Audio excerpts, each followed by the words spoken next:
Ngunit katuwang-tuwa ang 72.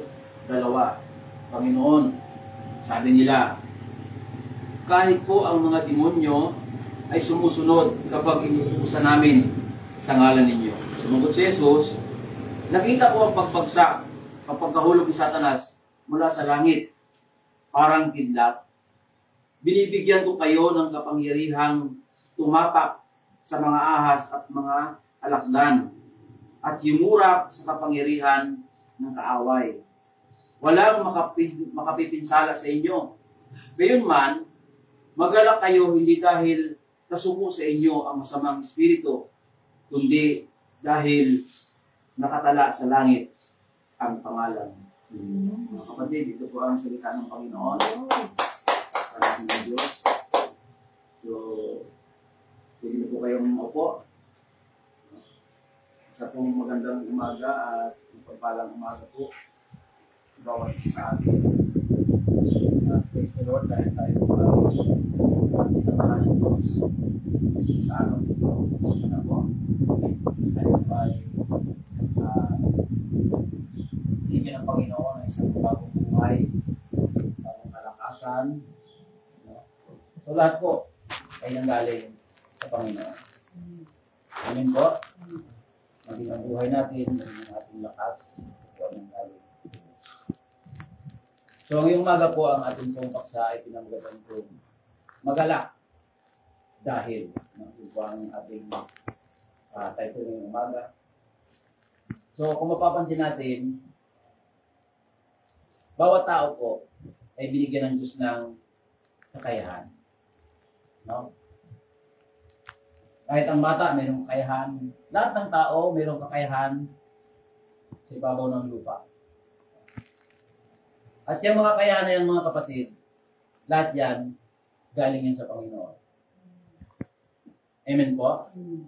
So, Matthew, chapter 25, verse 15, ay ganito po ang sinasabi. Binigyan niya ng salapi ang bawat isa ayon sa kanya-kanyang kakayahan. So lahat tayo may kakayahan. Meron tayong kayang gawin sa ating buhay. Yung mga ibig sabihin, yung mga talent tayo na, yan ay nanggaling sa Panginoon. No, hindi tayo pwedeng magmalaki. So, isang araw po, isang gabi po, ako po ay nakapanood sa TikTok. Mayroon pong isang binatilyo na napanood ko. Ang sabi niya ay ganito, bakit daw ang napapansin niya dito sa atin sa Pilipinas, ang laging sinasabi ng mga tao, o may mga blessing na natatanggap, ang lagi daw narinig niya ay, bakit laging si Lord ang dapat pasalamatan? Ano po? Bakit ang Panginoon ang dapat na laging bigyan natin ng papuri at parangal? Kahit ikaw ang gumawa. Ano? Kahit tayo ang gumawa, si Lord pa rin dapat natin pasalamatan. Kaya maraming nag-comment doon. No? So, si isang mga kapatid, ay ipagkakamali na naman siya. Bakit? Kasi lahat ng tao, kung meron man tayong accomplishment sa ating buhay, meron tayong katagumpayan, meron tayong mga magandang nakamtan sa buhay, tandaan po natin, lahat ng yan, galing sa Diyos. Amen po? Lahat ng ating mga tagumpay sa buhay, lahat ng ating mga magagandang nakamit sa buhay, lahat yan ay galing sa Panginoon. Sabi ni Job, chapter 1, verse 21, ay ganito. Ang sabi niya, hubad akong lumabas sa tiyan ng aking ina, hubad din akong babalik sa anak ko. Si Yahweh ang nagbigay, si Yahweh rin ang bukod. Ito natin, lahat galing sa Diyos. So dapat lang, napasalamatan natin ang Diyos. Ano pa napanood ko? Yung pagtulog daw natin sa gabi, nasa kamay natin yon. Nasa ating desisyon kung anong oras tayo matutulog. Ano? Halimbawa, gusto mong matulog na nakasusi ng gabi, alas 12 ng gabi, nasa iyon kung anong oras tayo pwede matulog. Kung anong oras na pwede tayo matulog. Nasa ating kamay yon, tayo ang magdidesisyon. Pero yung pagising natin sa umaga, yun ang nasa kamay ng Diyos. Totoo nga naman. Bakit? Sino bang tao nakakatiyak na bukas ng umaga ay magigising pa tayo? Kaya kung nagising tayo ngayong araw, meron tayong lakas, meron tayong pag-asa, mga kapatid, sa Panginoon. Ibig sabihin, binuhay pa tayo ng Diyos. Binigyan pa tayo ng Diyos ng isang bagong lakas, bagong pag-asa. Bakit? May mga mababalitaan tayo. Mga taong wala namang sakit. May totoo nangyari ganyan. Hindi nagising ng umaga. Bakit? Ang buhay natin nasa kamay ng Diyos. Mga kapatid. Nasa hawak ng Diyos ang ating buhay. Siya ang magdidesisyon sa buhay natin. Amen po? So, mga kapatid, dito sa tagpong ito, yung mga tao, kausap ni Jesus, sila ito ang tuwa. Sabi ng mga kausap ni Jesus, yung kanyang mga lingkod, Panginoon, kahit po ang mga demonyo ay natatakot. No? Kasi nila naman, ang mga lingkod ng Diyos, ang mga tumanggap kay Jesus, binigyan sila ng power at authority ng Panginoon. No? Meron silang kapangyarihan. Sabi ng mga alagad, sabi niya, kahit po ang mga demonyo ay sumusunod kapag inutusan namin sa ngalan ninyo. So, tuwang-tuwa sila. Pero sabi ng Panginoon sa kanila, mag-alala kayo, hindi dahil suko sa inyo ang mga masamang espiritu. Mag-alala kayo, hindi dahil ang mga masamang espiritu ay natatakot sa inyo. Hindi lang dapat maging sentro ng kakalakan ninyo, sabi ng Panginoon. Ang dapat maging sentro ng kakalakan natin dahil ang mga pangalan ninyo ay nakasulat na sa aklat ng buhay. Amen po. So maraming tao, mga kapatid, na ang kanilang kagalakan ay nakasentro sa mga bagay lang sa lupa. Maraming tao na ang kagalakan ay nakasentro lang sa mga bagay ng lupa, mga bagay ng makamundo. Doon na umiikot ang buhay nila. No? Nakalimot na sa Diyos. O dapat ang mahalaga mga kapatid, doon natin nakalimutan ng Diyos sa ating buhay. Dahil kung hindi tayo tutulungan ng Panginoon, wala rin tayo magagawa. John chapter 15 verse 5, wala kayong magagawa kung may hiwalay sa akin. So, dapat yung kakalakan natin, nakasentro sa Diyos. Kasi yung kagalakan na galing sa Diyos at yung kagalakan na naibigay ng mundo, ay hindi po dating pagtapatin, hindi natin pwedeng ipareho. No? Totoo po mga kapatid na ang mundo ay nagbibigay ng kagalakan. Nagbibigay ng kasiyahan ng mundo ay dito. Pero yung kasiyahan na nanggagaling sa mundo ito, may mga kahalo yun may mga kabalisahan, may katapusan, may hangganan. Pero yung kagalakan bigay ng Diyos, yun ay kakaiba. No, yun ay walang katapat, walang katulad. At pag nagbigay ng Diyos ang kagalakan, ang Diyos ay pag nagbigay ng kagalakan, walang kalahok na kabalisahan sa buhay. Amen po? Anong sabi niya? Ang sulat. Psalms chapter 119, verse 14, ay ganito po ang sinasabi. Nagagalak na sundin niya ang kanyang mga utos, higit pa sa pagkagalak na dulot ng kayamanan. Kaya magtataka tayo. Ako mahilig kasi ako mga hotel. Ng mga lingkod ng Diyos. Mahilig ako manood ng mga pagtupad nila sa kalooban ng Panginoon. Ano ang sikreto nila sa buhay? Ano ang sikreto nila sa buhay? Bakit sila nagtatagumpay sa lahat ng mga pangyayari sa buhay ng tao, mga pagsubok? Ang isang sikreto nila, yung kagalakan nila sa pagsunod sa kalooban ng Panginoon.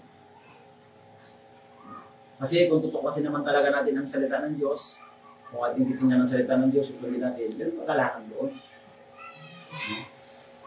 At yung kagalakan bigay ng Panginoon, higit pa sa kagalakan na bigay ng sanlibutan.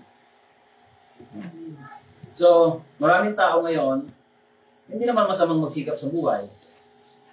Kailangan ng tao yon. Isikap sa buhay, financial, material. Pero lagi po natin tatandaan yung sinasabi ni Jesus. Nabubuhay ang tao hindi lamang sa tinapay. Nabubuhay din ang tao sa bawat salitang namumutawid sa bibig ng Diyos.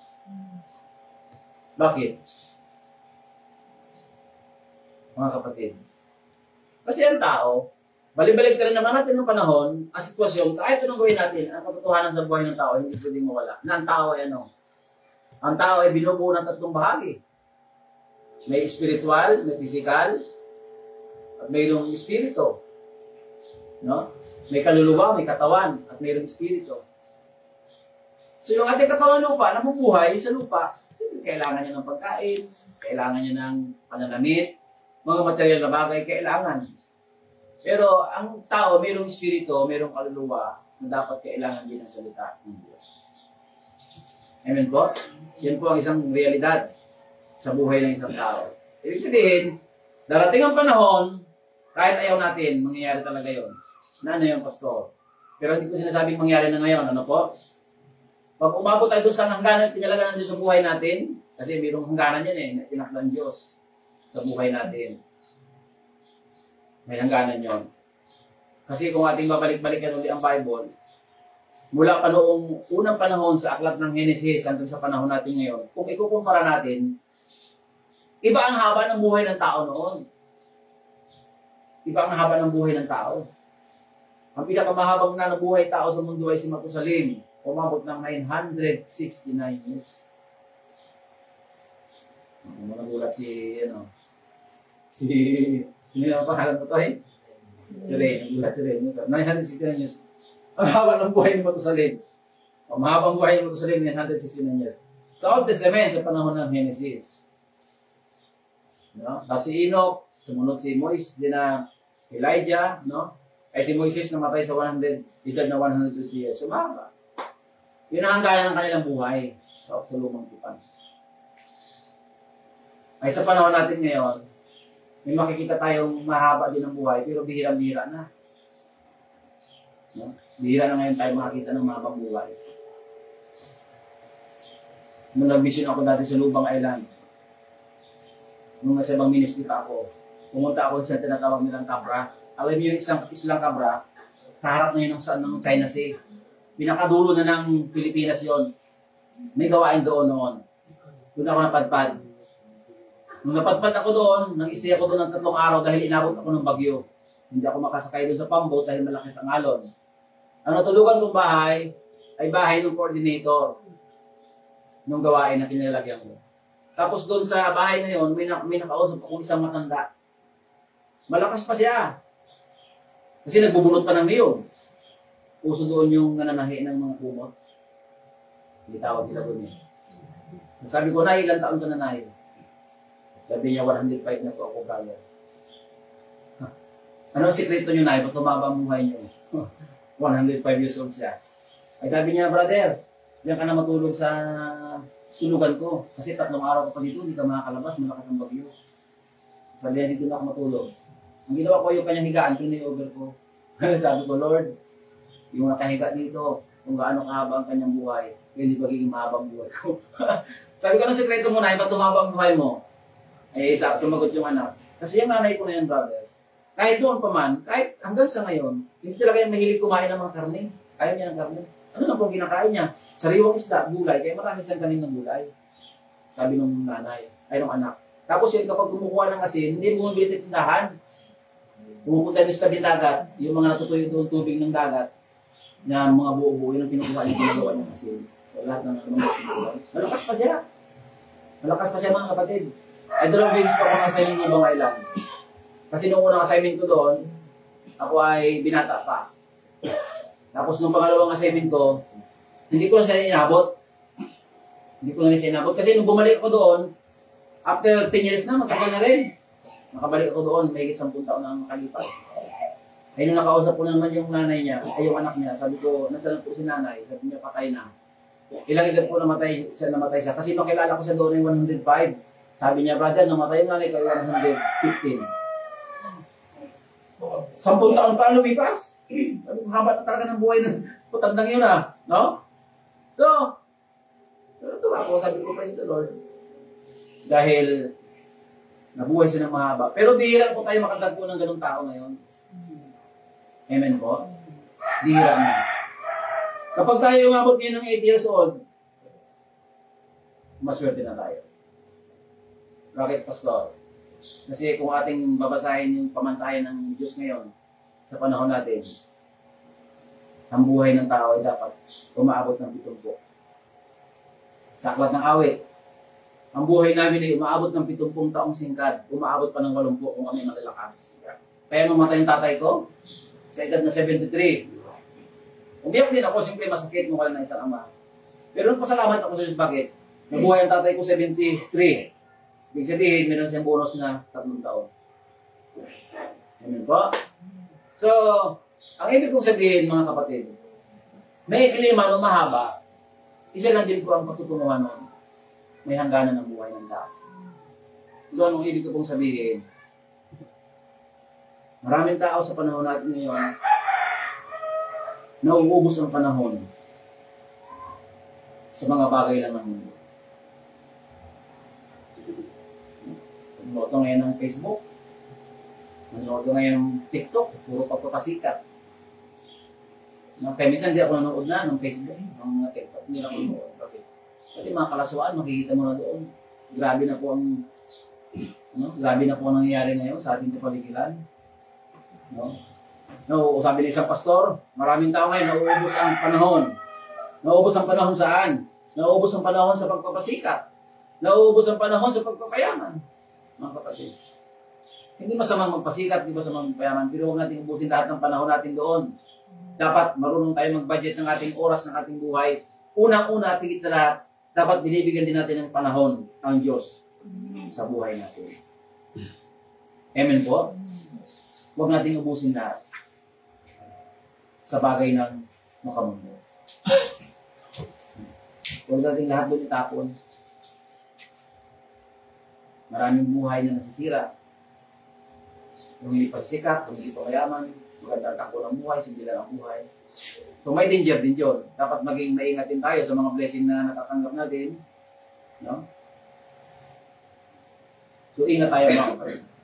Bigyan natin ng panahon ng Diyos sa buhay natin.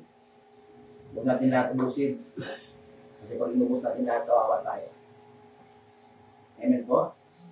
Dahil sa totoo lang ang tao, kailangan talaga ng tao ng Diyos. Bakit mo nasabi, Pastor, na kailangan talaga ng tao ang Diyos? Kasi naranasan ko na po sa buhay ko. Matagal na ako naglilingkod sa Panginoon. Matagal na ako ginagamit ng Panginoon sa iba't ibang mga ministry na ako ay nangangarang salita ng Diyos sa iba't ibang lugar, mga kapatid. Pero may mga pagkakataon talaga na binadap ko sarili ko, may panglalamig, minsan may pag-aalinlangan. No? May mga pagkakataon na kahit araw ng linggo, hindi na ako nagsisimba. Parang binabaliwala ko ng Diyos. Ano nangyari sa akin? Dumating sa akin yung ganitong karamdaman. Kaya napag-isip-isip ko, sa badang huli, kailangan din talaga natin ang Diyos sa buhay natin. Amen po? Sabi ng Panginoon sa verse 20, mag-alala kayo, hindi dahil sa suko sa inyo ang masamang espiritu. Mag-alala kayo dahil nakasulat na ang inyong pangalan. Sabi sa kanyang mga lingkod. Alam niyo kung bakit sinabi ito na Jesus? Mga kapatid. Dahil lahat ng kakayanan sa lupa, lahat ng material na bagay sa lupa, lahat ng kapangyarihan sa lupa ay magwawakas. Amen po? Lahat matatapos. Lahat magwawakas. Darating tayo sa ganung kalagayan. Kahit yung mga sikat ng mga tao sa panahon natin, halimbawa si Manny Pacquiao. Diba? Si Manny Pacquiao, gano'ng kayaman, gano'ng kasikat. Lalo ng kasikatan niyo, kabataan niyo, malakas yung manuntok. Pero pansinin niyo, sa paglipas ng panahon, maraming nang lumalabas ng mga bagong mga boksingero, mga malalakas. Tapos si Pacquiao, unti-unti nang nawawala, unti-unti nang nalilimutan ng tao. Bakit mga kapatid? Kasi ang tao, kahit yung lakas ng tao, nagbabago. Amen po? Bakit nagbabago ang lakas ng tao? Kasi ang tao ay hindi pa bata. Ang tao ay patanda. So nagbabago yan. Yan ay nakasulat sa Aklat ng Mga Ngaral. Chapter 12. No? Kung mabasahin natin yung chapter 12 ng Mga Ngaral, ang tao ay tatanda, manghihina ang maglalabo ang mata, manghihina ang pandinig, manghihina ang tuhod. Kasi yung may reality sa buhay ng isang tao, ilagay po yun na ang tao ay lumilipas. Yung mga sikat na tao, kumukupas. Gaano kasikat si Celine Dion? Di ba? Di ba si Celine Dion? Gaano sa kasikat? Pero ngayon, nasaan si Celine Dion? Pinagamot siya kasi may sakit din. Na kapag sinusumpong siya ng sakit, matindi yung kanyang karamdaman, namimilitit siya. Ano po? Kung hindi pamilya sa iyo si Celine Dion, yung kumamta ng Power of Love, Celine Dion. No? So, lumilipas mo, mas tumatanda ang tao. Mga kapatid. Ang air supply, gaano kasikat ang air supply, pero ngayon matanda ng air supply. Pag pinakanta mo ang air supply ngayon, matataas pa ang boses, pero iba-iba yung boses nila nung sila ay kabataan. No? Yun ang ibig sabihin mga kapatid, lahat ng bagay sa mundo, kahit buhay ng tao, kahit kapangyarihan, ay kumukupas. Lumilipas. Kahit yung mga lingkod ng Diyos, si Abraham, Genesis chapter 25, verse 78, at si Abraham ay matandang-matanda na noon nung siya ay mamatay. So tumatanda ang tao. Kaya dapat ang tao, huwag tayong mawala ng panahon sa Diyos. Amen po? Dapat tayo ay nagbibigay ng oras sa Panginoon. Dapat tayo nagbibigay ng panahon sa Diyos. Ano sabi ni Jesus sa Matthew chapter 24 verse 2? Sabi niya sa kanyang mga alagad, nakikita niya mga building na yan, sabi ng Panginoon. Darating ang oras, darating ang araw, bato sa ibabaw ng kapwa bato ay ihuguho, walang matitira kahit isa. O diba nangyayari ngayon, sinabi ni Jesus? Bakit? Kahit gaano kalaki ang building, kahit gaano katibay ang paggawa ng building, paglilindol, bagsak. Diba? Marami ng lindol na nangyari. Lahat ng mga building. Ang daming malalaking building, nagiba. Daanan ng baha. Diba? So, lahat po lang matitira, sabi ng Panginoon. Bombahin ngayon ng mga Hamas, diba? Ano nangyari sa gera ng Israel at ng Hamas? Diba? So, talagang yung sinasabi ng Panginoon ay nangyayari. Na lahat ay guguho, walang matitira.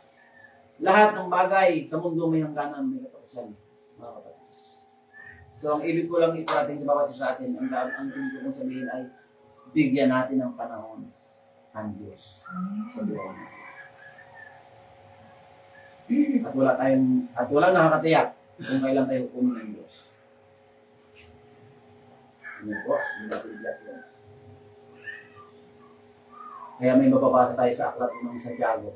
Kapag tayo daw ay mamamasal sa ganitong lugar, huwag na tayo magsalita na pupunta tayo bukas sa ganitong lugar.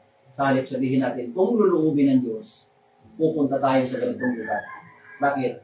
Kasi Diyos ang nakakaalam, hindi natin alam kung buhay pa tayo nung pinapapasal. Pero hindi naman pinagdadasal natin na wala na tayo.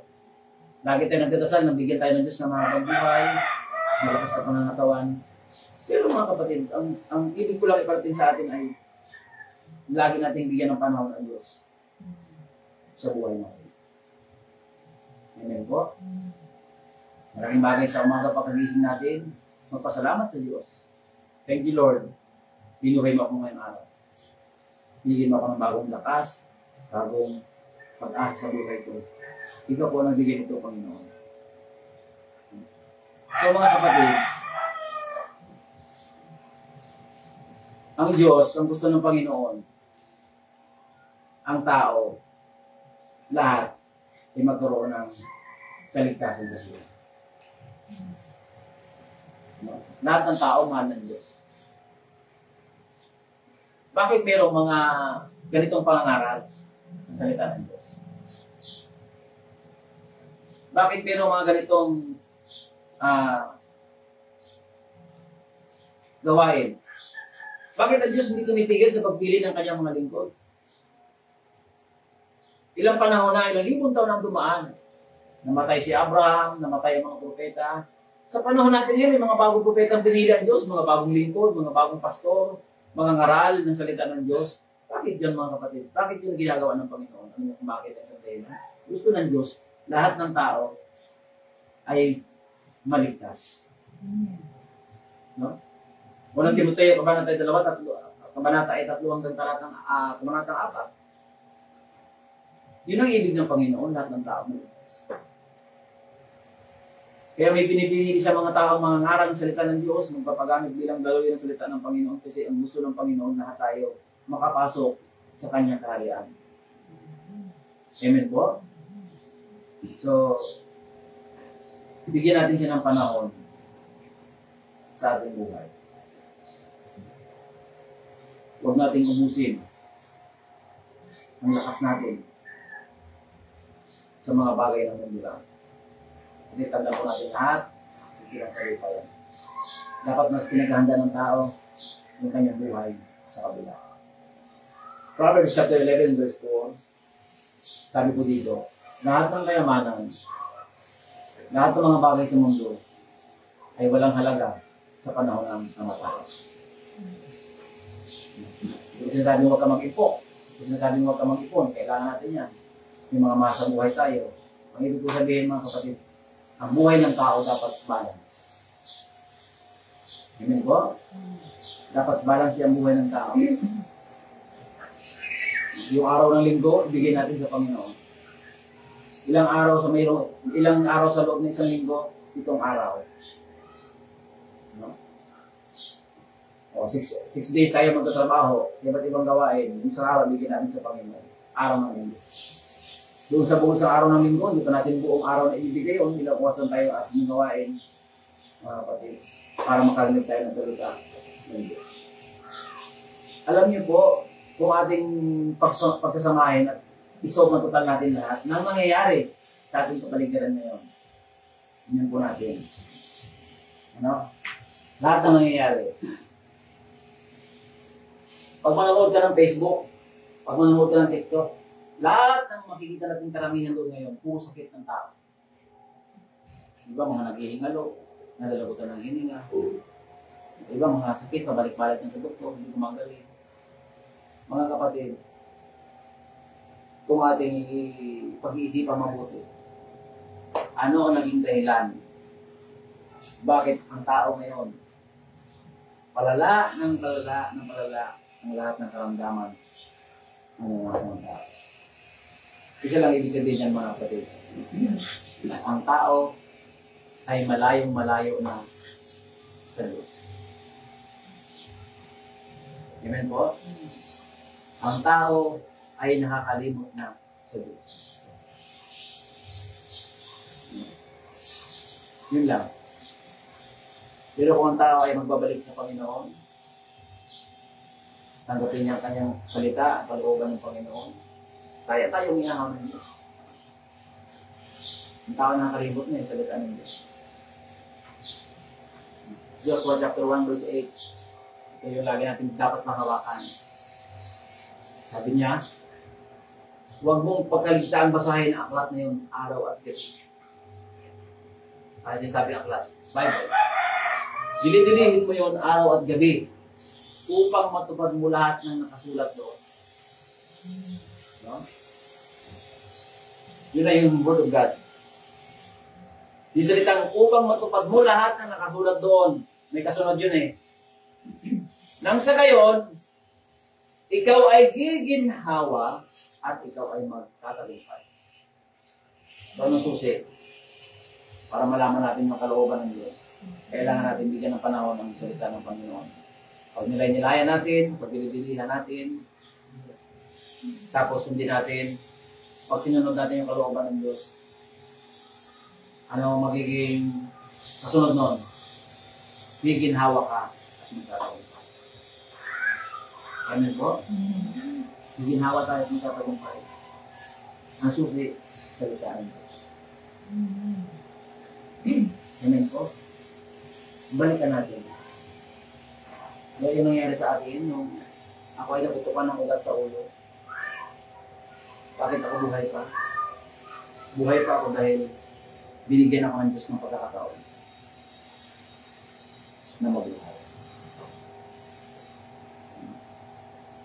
Dahil kung hindi na ako gagamitin ng Panginoon, dapat doon palang kinuha na ako ng Diyos. Kaya salamat, Lord. Binigyan mo ako ng panibagong buhay. Ang sabihin, gagamitin pa ako ng Lord. Amen po? So, isa kami ng Diyos buhay. Kaya ang tao, gusto niyang talagang siya ay gumaling. At ang tao talaga ay gusto niyang totally makalaya talaga sa mga karamdaman. Balikan natin ang Diyos. Kasi walang mahirap sa Diyos. Siya lang ang may kapangyarihan. Siya lang ang may kakayanan na magbigay sa tao ng totoong kalayaan at totoong kagalingan, totoong kalakasan. Dahil ang original talaga, mga kapatid, ang Diyos talaga ang magpita sa tao. Jeremiah 32 verse 27, ako si Yahweh ang lumikha sa lahat ng tao.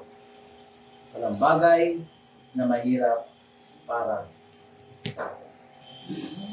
So, ibig sabihin, mga kapatid, dahil yun ang gusto ng Panginoon, lahat tayo makapasok sa kanyang kaharian, kanyang tahanan sa kabila. So, yung buhay natin, bigyan natin sa Panginoon. Suko natin ang buhay natin sa Lord. No? Bigyan natin yung ating mga kakayanan sa Panginoon, yung ating panahon, bigyan natin sa Lord. Para tayo ay maranasan natin yung sinasabi ng Bible na naginawahan at katagumpayan. Amen po? So yun po ang mahalaga. Bigyan natin natin ng panahon si Lord sa buhay natin. Tayo muna tayo tumayo, tayo po yung manalangin sa oras na ito.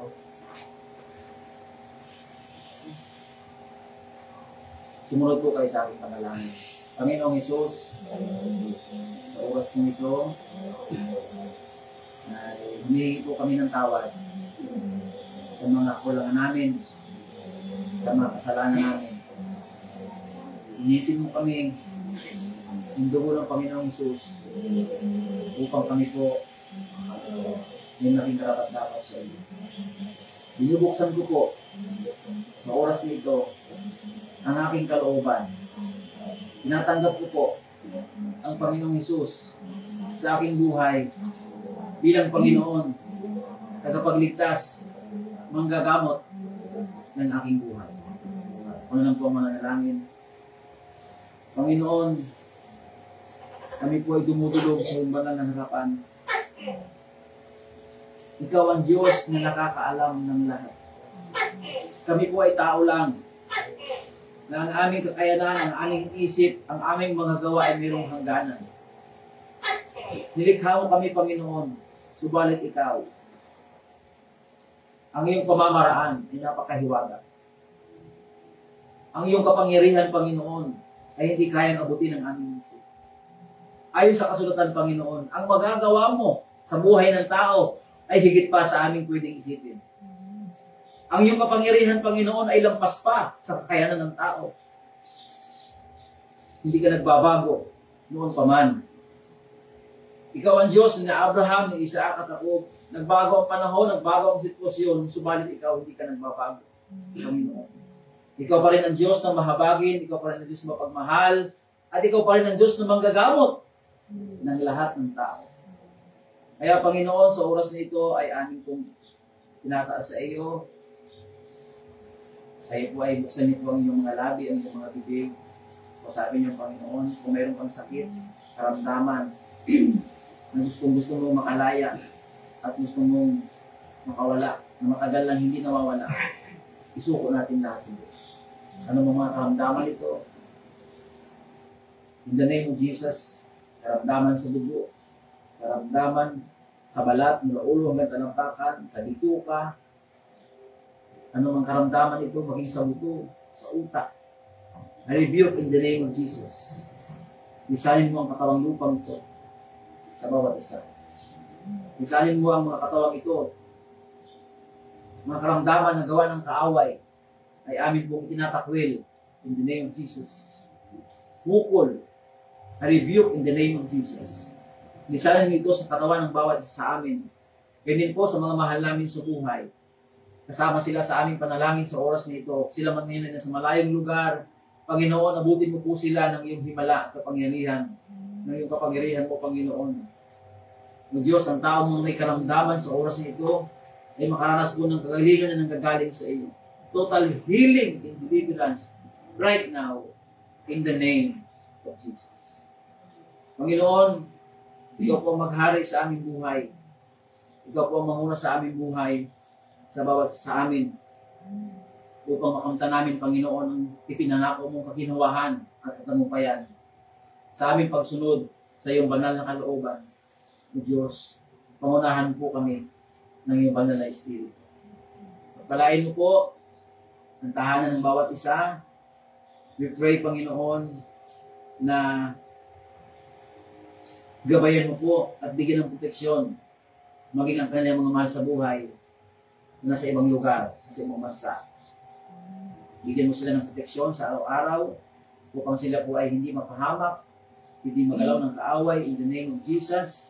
Ang bawat isa, Panginoon, sa araw-araw ng pamumuhay, bigyan mo ang bawat isa ng kalakasan ng katawan, maging ang kanilang mga mahal sa buhay. Dalangin ko, pagpalain mo po ang kanilang mga hanap buhay, Panginoon. Maging masagana po sa lahat ng mga pangangailangan, Panginoon, sa oras nito, sa pangalan ni Jesus, ay tinatakwil po namin ang lahat ng mga negatibo sa aming isip, sa aming mga mahal sa buhay. Dalangin ko po, mangyari sa bawat isa, Panginoon, ang ayon sa kanilang pananampalataya. Ayon sa kanilang pananalig. At naniniwala kami, Panginoon, ikaw ang kasama namin sa araw-araw ng aming buhay. Thank you, Lord. I rebuke in the name of Jesus ang lahat ng mga salot ngayon, karamdaman, ay tinatakwil namin. Hindi po namin ito tinatanggap sa aming buhay. Hindi po namin ito tinatanggap sa aming mga tahanan, maging sa mga mahal namin sa buhay. Ano mang uri ng mga karamdaman ngayon, I rebuke in the name of Jesus. Ang gawa ng tao, kung mayroon ng Panginoon, sumpa, I rebuke in the name of Jesus. Ang lahat ng ito ay mawasak, maging sa buhay ng mga mahal namin sa buhay ng bawat isa, ng mga taong kumikilala, nananalig at nagtitiwala sa iyo. In the name of Jesus. Salamat po, Ama, ng marami sa oras na ito. Salamat po sa iyong salita na aming pong lakas at aming pong pag-asa, aming pong kagalingan. Sa oras na ito, sa pag-alis namin sa lugar na ito, kasama ka namin, Diyos, at ikaw ang siyang mamuna at gumabay sa bawat isa sa amin. To God be the highest glory. In Jesus' mighty name, we pray. Amen.